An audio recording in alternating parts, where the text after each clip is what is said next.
Start again. So. Yo, welcome back to the Playhouse. Yani, his story imeshika. Normal. This story is so hot that we had to do it in 2 parts because Nonini has done so much for this industry that I don't want us to rush. So I told him, we bonga mpaka curfew. Pole, curfew time ama curfew. Tuishie home. Leo tumeanza mapema. Turudi tena. Yes, sir. And Yani, thank you so much. As you can see in the comments, guys are really loving what it is that you're doing. Waendelee. They're also inspiring me. I'm seeing those comments and I'm being inspired as well at the same time. Yani cha kwanza nitoi mask unajua ni branding buda simu unajua vijana fanya kutoka kikoshi. Sasa tumekuelewa. Tumekuelewa. First of all, there's something that I'd like you to answer because guys in the comments are saying something like, "Hey, Jimo, that wasn't his first single." Yeah. Explain that. Kuna watu wanaongea when I spoke about Jimo watu walisema Under 18 was not his first single. When you ask me that question, not just nilikuwa deep into the story, like Jimo Atio nilikuwa his first breakout song, like that's the song that actually got him to the industry and ili hit. But his first song aliandika hii ngoma akiwa high school. Hii ngoma ilikuwa inaitwa Sema Nami Sweetie. Sema Nami Sweetie ndio ngoma aliandika akiwa high school. Ndio alikamigi Calif nayo akarecord, tukasikia manze ngoma ni poa, tukaona na potential lakini tukamwambia Jimo at enda umalize chuo ukam. So his first song was Sema Nami Sweetie.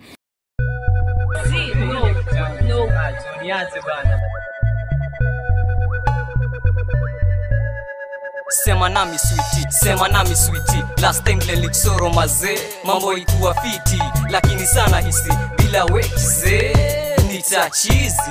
Sema nami sweetie, last time leliksoro maze, mambo ikuwa fiti, lakini sana hisi, bila wekize, nitachizi. Sijikani kuita jina tamu kanya mbizi, au gaya bidi kupe tamu shinda ndizi. Don't kusikize vile kuko PSV, yani venye yafakuwa ni jiundia CV. Ya kwanza tia ziku meza utiaji, toka hawa dandiaji tena sororaji. Washameza hakuna love story ni ganji, ndo sababu kinajimwa giuka waimbaji. Tostikavulo minkianza hii kazi, tulosaka ganzi mpige bafu manzi. Lakini wapi, minki woga mamanzi wawika waziwazi, bado umboga manzi akutia wasiwasi ndo jine yako. And also there are 2 guys who are in Calif. Unajua mimi nataka when I speak about Calif story is going all about me. There was a guy called Bishop Darao. Bishop Darao alikuwa pia Calif Records, alikuwa MC mnoma sana. Bishop hit me up akaniambia Nonini bana wezi nisahau. Sasa Bishop dope. If you're a Calif fan unajua story yetu from way back, you know Bishop. And then Calif was also trying to do gospel at the same time. There was a guy called Jemo. Pastor Jemo. Yeah. Jemo alikuwa jamaa humble. Yani whenever we have a conflict in Calif between me, Clemo, Jua, Jemo was a stabilizer. Jemo ndio alikuwa anakuja na kaa chini, anasikiza perspective yangu, anasikiza perspective ya Jua, ya Clemo, anatushikanisha. Yani alikuwa gana ropo, alimbaga ngoma moja ilikuwa Best Checker. Yani I wish unaweza find hiyo ngoma hata Clemo anaweza kutumia ilikuwa Best Checker. No, he was a lyricist, very humble. Siwezi wasahau, I have to yani shout out to those 3 guys. Yeah, Jemo hapa hivi. Na mazee mimi kuanzia leo hakuna kuhepa God, mimi namfuata. Yeah. So far nimemuona, sitapiga kona kama Jona. So far nimemuona, sitapiga kona kama Jona. The book of Jonah, story yake najiona. God akinituma mi na kula kona, ananituma ni neve na ingiza njeve, nasema nani aende. Sawa Nonini. Let's continue with this story. So we left it off at Kadhaa the video. Yes. Tuendelea. Tuliacha Kadhaa. Kabla hata nipige story ya Kadhaa the video, acha nirudishe watu nyuma so that watu understand this story musically, the journey where it has been. So my first album was Hanyaringem, where it had Manzi wa Nairobi, ilikuwa na mtoto mzuri, the original, had Walietuacha, had Those Unipati, had ile ngoma ya Gaddafi Moyoni, that was Hanyaringem. Moyoni, yes, you know. Then I came as I transitioned into the music industry venye nilitoka Calif, and Msioka hiyo time tulikuwa tushakutana, tushapiga Keroro because Keroro was on the Hanyaringem album. He went for studies. So when he went for studies, I was left here in a limbo. I'm trying to find out which producer I can work with. So I worked worked with different producers. Niliwork na Mike Black of Herbal Records, work na jamaa alikuwa So Severe alikuwa na studio normal, alikuwa jamaa wa hip hop. Artist called Walanguzi, Walanguzi Das, VIC. I worked with them with So Severe. Actually a song I did call Ngoma Yako, it's a hip hop song kwa Mwisho wa Mawazo album, ili produce na So Severe, but Msioka came and redid it for the Godfather album later. Then this is the point where I met with Jesse Bukedo. Jesse is the one who produced Mtoto Mzuri, the remix that people want me to talk about sana, which I will. And then also Si Lazima, because the time I was doing Mtoto Mzuri remix is the time to meet na kina Frasha, and I took them to the studio for the first time and we did Si Lazima. Yep. But now coming back to the third album, which is The Godfather, this is where Kadhaa, the track Kadhaa was there. Your album ilikuwa na tracks mob, but the third album, the third album, The Godfather. So Kadhaa ilikuwa hapo, na pia kuna matracks kadhaa, we'll talk about them. But now let me just talk about Kadhaa, the video. This video, when Msioka, it was the first time Msioka came from the US after studying, and he had made a new studio. His studio ilikuwa hapa, si Lavi, I think Lavi hapa, alikuwa anaishi Lavi hapa kwa junction ya Lavington. Hapa tu Miale, kwa hii junction, hapo tu Julio Msioka ongwa hapo. Hapo ndio ilikuwa home kwa madhake. So kwa nilirecord na Juliani Church on Monday hapo. Ndio I know it. Studio ilikuwa na mazebra nini. So that's the first track alinichezeaga manzi, damn. So that song, the way we recorded it, Nansha I explained it how we made the chorus with Akina Frasha. The video ilikuwa ni pressure, because now the song is dope, instrumental ni kali, you have to deliver a good video. My main guy, ule tulimituko manzi wa Nairobi, Willy Ousu, akaniambia bo fanya hivi. Hii video inataka Mombasa, iko na feel ya holiday, iko na feel ya beach, inataka it needs you to showcase Kenya. Because ni Kadhaa ni celebrate you, celebrate the stories and celebrate your country, which is Kenya.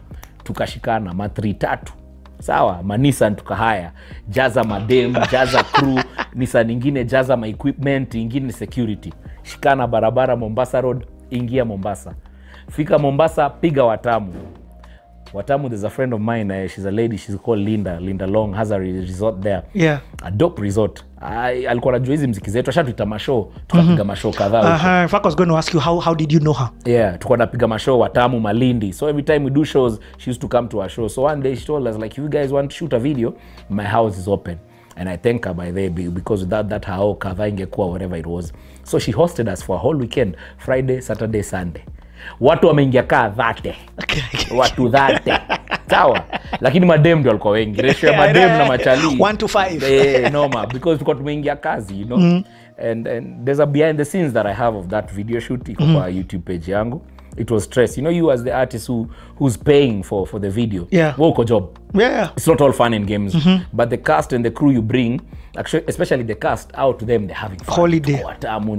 So it was a pressure to wake them up, because shoot starts at 8 a.m. in the morning. We shot the whole day. We shot the whole day from 8 a.m. to 6, and then we had to wait for the sun to go down, because as the third verse approaches, there's a sundowner. There's a shot of a sundowner. So we had to wait mpaka hiyo jua iende down. Then kuna shot ya usiku. Frasha alikuwa Jaland. Tulienda na Gabu na Bonai na madem kadhaa. So Frasha came in at night. So we tried to shoot something with the Frasha, but we realized the video cannot transition into the night because tulishoot mchana. So we never actually put those clips. But killer. Video shoot ya kadha wa kadha, watoto ni hivyo. Wile shikilia hapo. Aya, baya ni hivyo. Gabuna niangalia nikaifiti.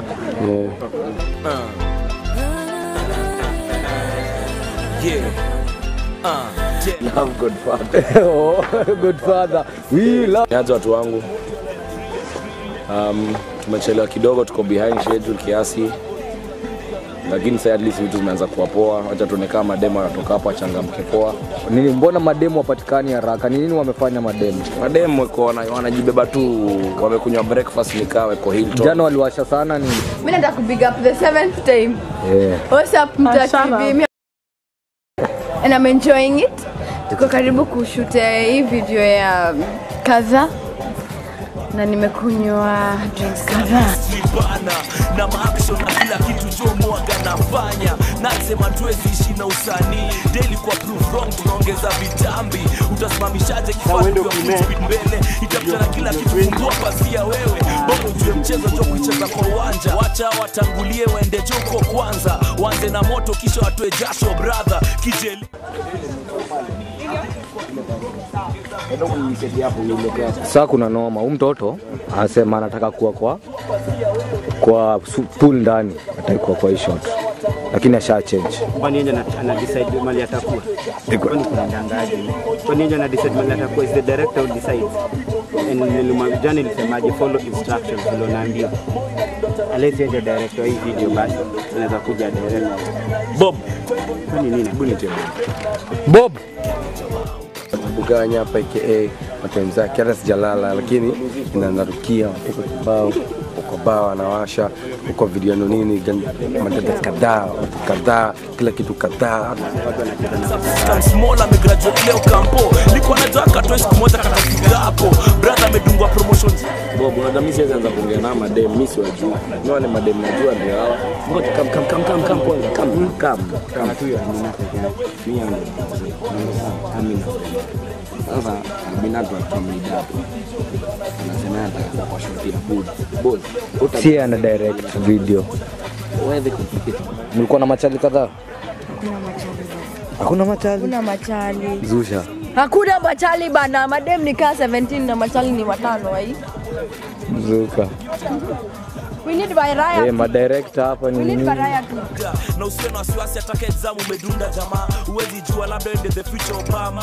Kuna rusi noma leo alikuwa baadaye. Mtu wangu wa basa na oa wailai. Moral boy wetu ametusetia best. Lakini mi bado nipo just in case. Ulikuwa unawanda vuka bongo kaulize mtu wangu wa nguvu tu mwana. Lakini reception mambo mbaya. Venye drinks zina kama jamaa na ubaya. Hapa tuna make sure si ndio wa mwisho kutoka.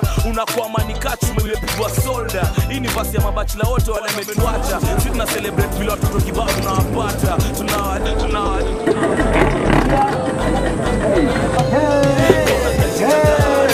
Una machupa kadhaa na madada kadhaa. Una machupa kadhaa na madada kadhaa. Waredi sema.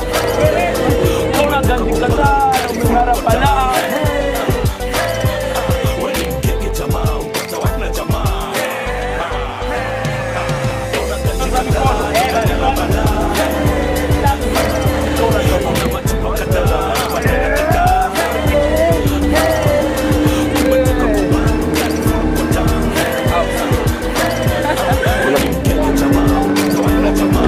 Ni watu wangu wa nguvu, watu wangu wa www, watu wa world wide web.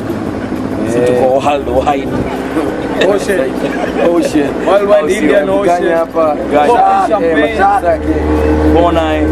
Yani hizi vitu happen, hizi vitu happen ni real yani. Get the feel. Ona kwa TV.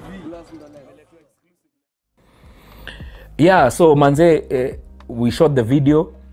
Mademo aliamka because you know every time we shoot videos sometimes we have a cast who are maybe shy camera, they're not camera not camera friendly, they're camera friendly but they're camera shy, express camera shy. So wapatia whatever you want, unaona kunywa nini amarula, unakunywa nini shika. Sasa tulifanya blunder tukawapatia too much. Hey, it was stress. Willy was being stressed. If you go to that behind the scenes on my YouTube page, Willy alikuwa na pressure. Mimi nazusha because now we've spent money. We didn't come here to have fun. We came to shoot, have fun, yes, but make sure our product is ready. But yeah, God willing, everything went well. Shot the video at the poolside. Then after the poolside, we finished tukaenda kwa beach. Kwa beach tukashoot. Then we got on to Nizile Madao. The whole concept was it's a celebratory song, but atai kupiga zile mayach, hatutaki mayach zile za white, tukanika tunado. Watu walipiga malinen, yes, za white, but we got a dao. Because you know the dao is a traditional kabod for coastal areas. Yep. So watu walipiga hiyo dao nini and we started rolling, and that's how the video was shot. Yeah, so we got on to a dao and we shot the third verse of Kadhaa kwa dao, and the way we really shot it, yani noma. Dao inaenda so sai Frasha ako. Frasha yuko mchana. Okay, Frasha alichelewa. Frasha mangova and I think alikuwa job. Unajua pia alikuwa daktari. Oh yes. And bado ni daktari. So yeah, so we really got to a secondary boat. Ka motorboat alikuwa anatufuata like na hizo makamera kubwa like the red anatufuata akishoot. So after all that, on Sunday we decided to travel back to Nairobi. Boss, si tuli travel poa. Watu walikuwa madada kadhaa, manisa nini. One of the Nissans that was carrying the cast broke down.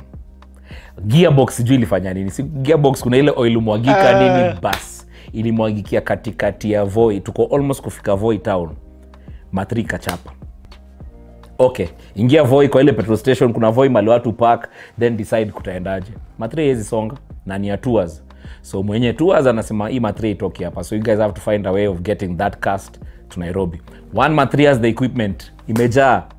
Iko na madoli na manini na manini, hakuna mtu anaweza ingia. Hiyo imeenda. Hii ingine iko na watu wa security. Hii imeshona because you are traveling by road. Yes. Cast. Sisi hapo wasanii bona. What do you mean when you say it had security? No, security guys, because you see this is expensive equipment you're traveling so with. You needed bodyguards, I mean guys just to watch it. And actually police also to follow us because tuko kwa barabara. You get. This is millions worth of equipment that can't be lost. Yes, so hapo hatuwezi watoa. Na tuko to almost I don't know 25. Hatuwezi toshia kwa hizi matri zingine.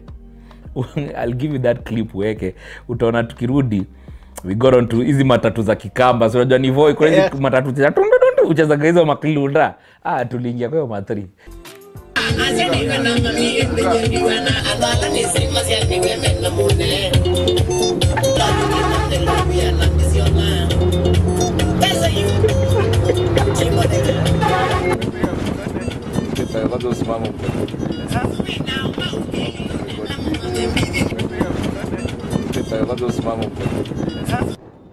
Watu wametoka kushoot Kadhaa, maisha fiti, watamu, kurudi Nairobi. Janga watu wamelala, guys are asleep there in number 3 but you know it was fun, and those are the stories that people don't get to hear. The product came out. Kadhaa was wow. But the story behind Kadhaa as in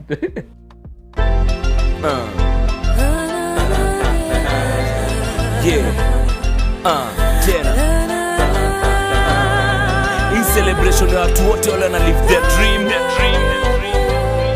Umekoki struggle through thick and thin. Finally mambo yako imeanza kwenda poa.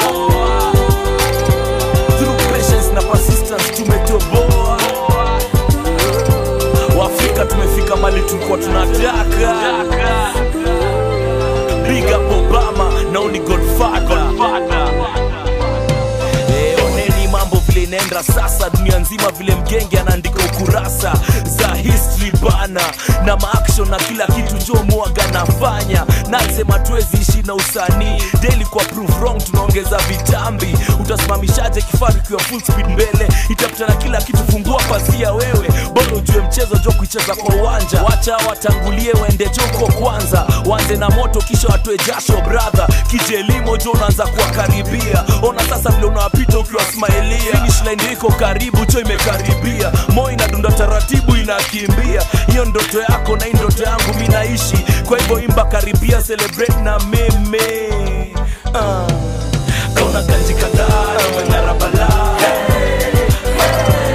una machupa Kadhaa na madada Kadhaa. Umetoka kwa bank gari full kwa tank.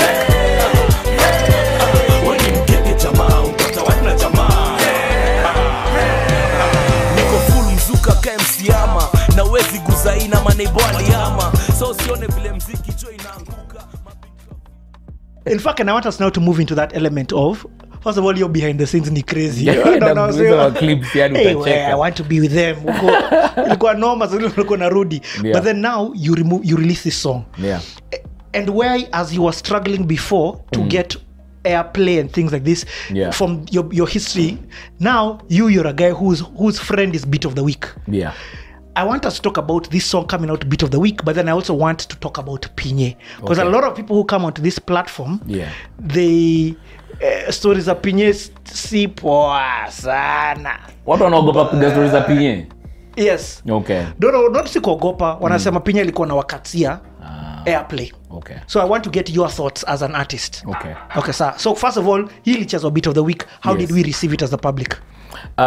Kwanza before niingie kwa venye ilichezwa Beat of the Week, na umeona mashida zile zinakuwa kwa mavideo. Remember tukianzaga Kalif niliongea story ya Wekamu na kina Mark Moss venye tulifukuzwa kwa ile keja kina Mreithi. Already ni Kadhaa tushakuwa established into the industry, lakini kuna mashida tu that come, gari zili break down. But now the product and the end product was dope. As in, it was effortless. Once you have a song that is strong and powerful and people can resonate with, I don't think anybody can stop it. I don't think any station can stop playing it. Stations will pick it up. Even if kuna station imekataa, it realize, damn, kuna another station that is playing this music and it's getting ratings, I need to put this on. So the song was beat of the week. Kadhaa was beat of the week. And watu wengi, I'm sure wanakuwaga na, people have reservations about Pinye, but what are your thoughts on Pinye? Allow me to talk about Pinye kidogo. And before I talk about Pinye, I'll tell you a dream that we had, me and Jua, when we were coming out, and Clemo. We wanted Kenyan music to be called Genge. Tulitaka Kenyan music yote itwe Genge. Venye bongo alikuwa na bongo music, kwaito, it defines South Africa, it defines Tanzania. We wanted Genge to define Kenyan, not to define Caliph. Exactly. In fact, I was going to say that. Yeah. For you guys, when you came up with the name Genge, it wasn't this is, and people can know it by watching. If you watch this interview from the beginning, you've said it. It wasn't for Caliph. It was Kenyan music. We're not called local. See local. Chukua hii jina. Tulitaka jina ikuwe Kenyan music, but we got a lot of backlash because we were guys coming from Caliph, so nobody wants to relate to a Caliph. No, hatutaki. Pinye one day he got that story of ours. Akaanza ku understand what you're trying to do. There's a day, not even a day, I think for almost 3 weeks, The Beat on NTV rebranded. The Beat used to play Monday to Friday, and then Saturday, The Beat ilikuwa inachezaga kuanzia, I think 11 p.m. all the way to 1. Hii ya saa to ilikuwa ganoma, because ya weekdays ilikuwa ni 5 to 6, watu wametoka job, but Saturday 11 to 1 was prime, because watu weko home. So ilikuwa 2 hours. Remember, ya weekday, The Beat was 1 hour. Ya saa to, The Beat was going for 2 hours. So more content was being played. Ya Saturday, Pinye decided to rename it. It wasn't The Beat. Guess what? Siku moja tuliamka tukapata Pinye ameita nini yo show? Genge. What? Yeah. So he bought the vision. Kabisa. Pinye one day aliamka na akaita The Beat Genge. So any music that is Kenyan, Genge. And then Sato was exclusively Kenyan music. Monday to Friday used to play other songs and a sneak in ka Kenyan music here and there. Weekend was exclusive Kenyan music. Ikwe underground, ikwe hit. Hizo 2 hours. Watu walikuwa consume Kenyan music. So he called it Genge. Hey, Pinye siku moja alitupigia katwambia, guys, the backlash I'm getting from the industry. For real? Yes. You know, Iwezi. Let me say this. Jana, we were watching Hip Hop Colony. Yes. And Attitude was there. Yeah. And while the interview was going on, I saw Attitude say something like, Caliph tried to throw this Genge thing. Didn't happen, bro. Yeah. Guys fought it. Yes. Watu wali fight because Kenya is unique. Everybody wants their identity. Everybody wants, si tunafanya Afrofusion. Si tunafanya hip hop. Si tunafanya, hakuna mtu anataka like one name to just encompass their talent or their music. But I guess people didn't see our vision, and I think mpaka saizi it's hard to place Kenyan music because now tuko na so many subcategories. One thing about Genge has remained consistent. Wasanii wote wamenipitia mimi, wasanii wote wamepitia Clemo, wasanii wote wamepitia Jua Kali. Genge is consistent, the way they write the music, the way their music is consistent. Kuna consistency flani to maintain. That's what we wanted for the industry. Just to have that, watu wakiongea Kenyan music, wanasema Kenyan music, wanasema Genge music, you know. Till today, that's a struggle. And I came to understand, probably it's because Kenya we're a very peculiar country. It's hard to kuweka watu kwa box moja. And I think watu wameaccept tu sasa tutafanya nini? Yes, kuna Afrofusion, yes, kuna Benga, yes, kuna Bengenge, ya kina Chris Adwar. It's okay. So you choose what you want. Genge tone, kuna Genge tone, which we'll talk about. So yeah, that was our vision. When you met and it's still our vision till today. Mi hata nikisukuma bado nasukumaga Genge. Naitwa Mgenge True. Hiyo jina hata ndakuexplainia why naitwa Mgenge True, but continue. So, how was your first meetup with Pinye? Because now I want us to break down. Bado tuko kwa Pinye. Yeah, I want people to understand the influence that he had as a gatekeeper. Okay. And when he played your music on the beat, for example, what would happen? Okay. Watangu wamemalimili kutana na Pinye. Hata sikutana naye. Mimi nilikuwa namuona. There's a song nimeandika ilikuwa inaitwa Kumbuka, nishike mkono nkupe leke safari kule. What's her name? Lady B. And we're going to talk about Lady B. Sawa. Yeah. So hiyo ngoma nimeandika nilikuwa naenda Zigzag. Wewe unajua Zigzag wanze, you know Zigzag very well, club muda. So we used to go to Zigzag back in the day, but before Zigzag watu wa reggae walikuwa naenda club ilikuwa inaitwa Brilliant. Palikuwa na Brilliant, alafu Moktadada Street Tao kuna street inaitwa Moktadada Street. Kuna club ilikuwa inaitwa Monte Carlo. So kama wewe ni mtu wa reggae ulikuwa unaingia Monte, watu wangu wa reggae wanajua hii story. Basa sisi kuna club ilikuwa Forest Road huko. Forest Road hiyo huko kwa there's that forest iko hapo. Ilitwa nini? There's that forest iko hapo Forest Road. There was a club. There's a club. Hiyo club ilikuwa inaitwa Jungle. Ilikuwa inaitwa Club Jungle. Hiyo jina ilikuwa inataka kunitoka. Ilikuwa inaitwa Club Jungle because ilikuwa kwa forest. That's where I saw Pinye. Teenagers, sisi tukiwa 22, 21, that was the in club. Ilikuwa club ya Sundays. Ilikuwa Sundays either unaenda F2, but before uenda F2 ilikuwa unapitia Jungle kwanza. Jungle ilikuwa inaanza 1 to 2. F2 mtaingia huko kitu kama 4 PM sale kameshika because jam session inaishaga 8 PM. Inaisha sasa inakuwa ni another session. So tulikuwa tunaendaga Jungle from around 1 to 2. Pinye used to play Jungle. Kama unajua club Jungle, yani we ni fossil kwanza, let's start there. Second, that's where Pinye used to play. Ulimwona kwa Hip Hop Colony amepiga ile study yake ya now that's Pinye. Nilikuwa namuona na ule DJ ni mnoma. Hakuna ma DJ hizo siku. Hakuna hii culture ya ma DJ. And then now later on tukakuja kurealize okay, issue iko the Beat and TV is run by Pinye. So we used to take tapes to him, that tape. You know, those times hakuna tunatuma email. DAT, yes. That tape, yeah.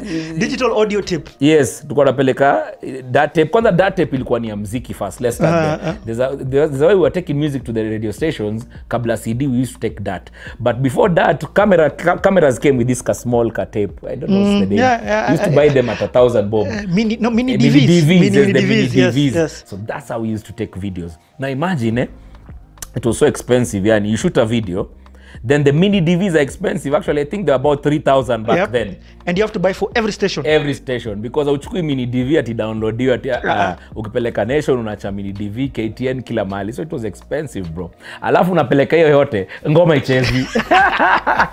Umebuy mini DV, ngoma ilitupwa huko. So once we realized Pinye was the one who was playing this music, we started giving him music. Tunampatia. It was difficult at first. But when we were in Calif, there's something about our music. There's something about the new wave venye tuko tunaandika isheng that got people interested.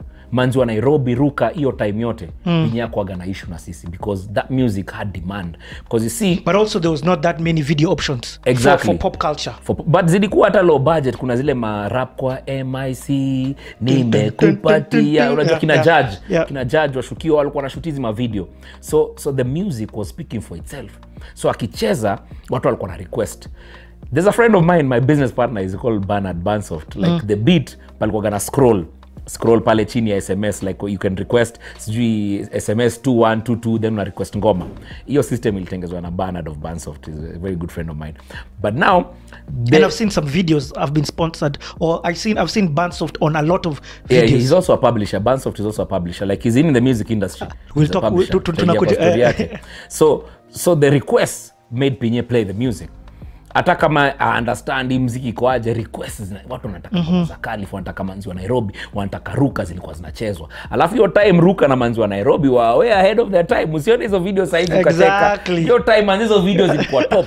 Imeshutiwa na vivid features. Kamera ni zile za film my nigga. Hakuna hizi man. Tulikuwa tuko mbele. I don't think at hiyo time Nameless had chomoad videos. Because Nameless had very strong songs without videos. Then akaona kuna pressure ma video hapa, ndio akaanza kushoot videos because now people wanted to see visual. How's your visual representation? But now we had a kidogo clash with Pinye when I was trying to bring out P-Unit. Nikitoa P-Unit, our first song was so Kadhaa alicheza. Kadhaa ilicheza. Kadhaa ilikaa beat of the week almost 3 months, man. Hata tusionge, the song is dope, the video is dope, visually it's yani kwisha. Kadhaa spoke for itself. Hata usionge. But coming to mwisho wa Mawazo album, when I was trying to bring out P-Unit, we had a clash with Silazima. He didn't feel them. Yeye alikuwa feel P-Unit. So tumempelekea ngoma, haichezwi, tunangoja kuna beat of the week hakuna. Tumepeleka strangers zingine inachezwa. So Pinye used to do that show with a friend of his, is called I think Atake. Yes. Atake alikuwa anafanya The Storm. So according to Arthur, he told me this, and he told me one day tu aliambia Pinye, sikiza Pinye, najua ingoma unaona kama iko chini nini, just give it a chance, just play it. Pinye had this thing he used to quality control. Either video venye inakaa or either sound venye, but because he's a DJ as well. Yeah, he's a DJ. Yeah, so in fact, he's a DJ fast. Allow him to have that. But one day hata akamwambia just play song. Isi lazima icheze tuone. He played Si Lazima. Kwisha. after he played one day the SMSs ile system ya banso requests, he didn't have any other option. Pinye akaanza kucheza Si Lazima, and when he started playing Si Lazima, boom, that's it. That's how P-Unit got into the system. That's how P-Unit that was the first no, that was not the first one the P-Unit got played. Yes, it was introducing Bonnie and Frasha na Gabu, introducing them. I get unajua. So I understand what Pinye used to do, you know? And let me say this, because I'm doing it now with the Playhouse. Yes. And that thing of Pinye reading every single SMS, because I know Pinye and I've spoken with him. He actually tells me, look, I read every single SMS that comes. So he reads the request, he can tell. And even I do that to the Playhouse. I read the comments to see what people want so that you can also fulfill that. So there was that element of him taking back feedback from the people. You get? So yes, sometimes he can, now he may not have liked the song, but because the feedback demanded that song plays. Yes. Itabidi aicheze. You get? So me I didn't have a problem. I used to readjust. Pinye akisema Z haina noma. Alikwambia Z for apart and again. After that, or would you take him your audio before? Yeah. Pinye mimi sijai kuwa na problem naye. Hata akikataa, tunamwambia Z haina noma, tutakaa mtu. Tutarudi either tutapeleka hizo mangoma kwa stages zingine, so the songs will be big in other stations, then at some point wataiangalia waicheze. But sitakuwa na bile because na understand he has that quality control. MTV had come, Channel O ilikuwa. Channel O had just not even MTV, Channel O. So Channel O, before you submit your videos, they had another qualification category. Exactly. Video lazima meet certain standards. Exactly. If you don't meet those standards, Channel O will not play your videos. Because they want the quality of the station forget to even how good the song is, forget whatever. If, for example, if it's not a certain HD format, forget even, they won't play it. At Netflix, the same thing. Kuna time tuko tunakosana na Pinye mbaya sana, lakini tunakosana ile na uzuri. Kama atacheza ni sawa, ndaenda na adjust, nitarudi tena and I'll play it.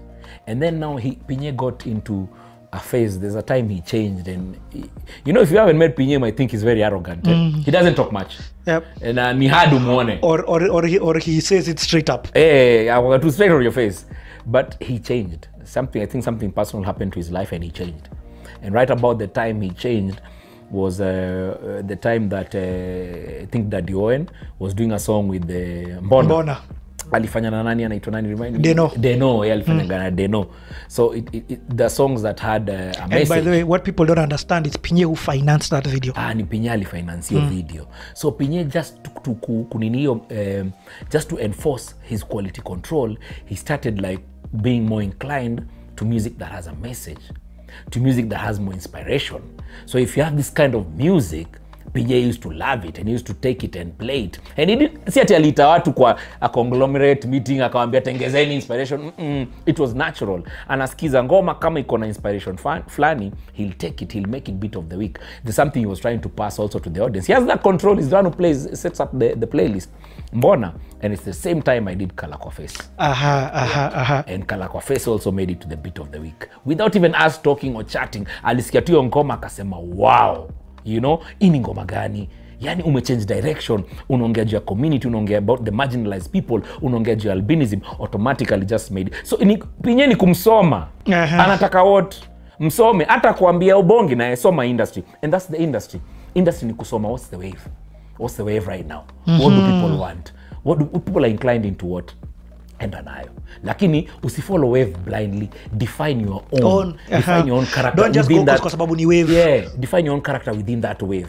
And that's what we're able to do successfully from Caliph Records till now as we are the Kina P-Unit, Kina Nonini and Decimal. We define our own wave. Okay, let's talk more then about this journey that you had with P-Unit. Because in fact, let's just take time to have now the P-Unit conversation. Yes. Because boss, P-Unit. I was shocked to even hear even that thing that you're doing with the finger. Yeah. But I was shocked to hear it's Pro Habo Unit. Yeah. You get? Okay. I know you've touched a bit about it, but now let's tuambie this whole story from now, the first recording. Explain to us this whole journey with P-Unit. Sawa.